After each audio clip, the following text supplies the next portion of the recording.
Shalom. This week's Sedra Nitzavim.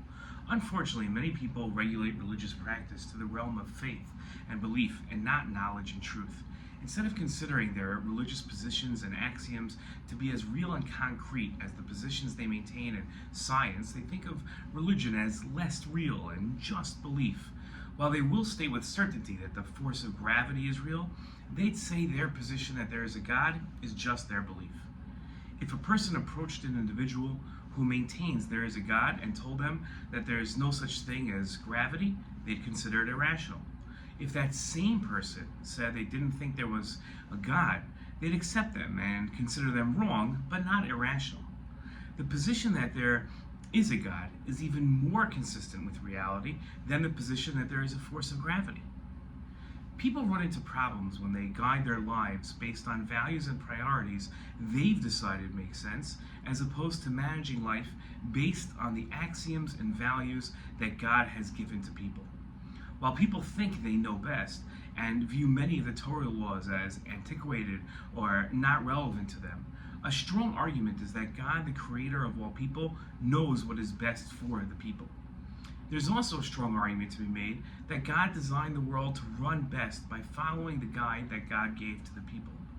Like any system, if a person picks and chooses what rules to follow and which rules to ignore, they'll end up running into problems born of inconsistencies as they continue doing what they choose to do while ignoring the guide God gave to follow.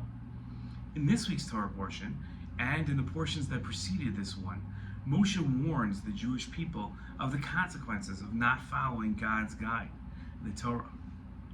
He wrote as follows: "When all these things befall you, the blessings and the curse that I have set before you, and you take them to heart amidst the various nations to which your God has banished you."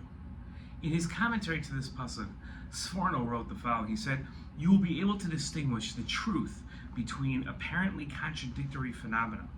When you become victim of what has been predicted for the sinners, you will realize how far you have strayed from God's Torah, meaning from God himself."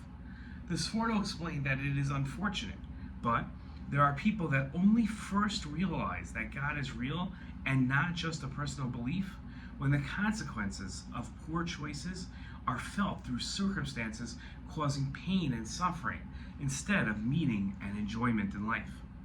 The Rambam Maimonides discussed understanding God and the Torah as truth, not only as an axiom, but as a motivator to following the Torah. Maimonides wrote the following. He said that one who serves God out of love occupies himself in the Torah and mitzvos and walks in the path of one who, for no ulterior motive, not because of fear of evil will occur, nor in order to acquire benefit. Rather, he does what is true because it is true, and ultimately, good will come because of it. This is a very high level which is not merited by every person.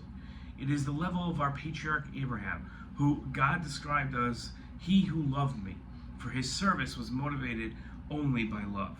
God commanded the Jewish people, the Rambam wrote, to seek this level of service conveyed by Moshe.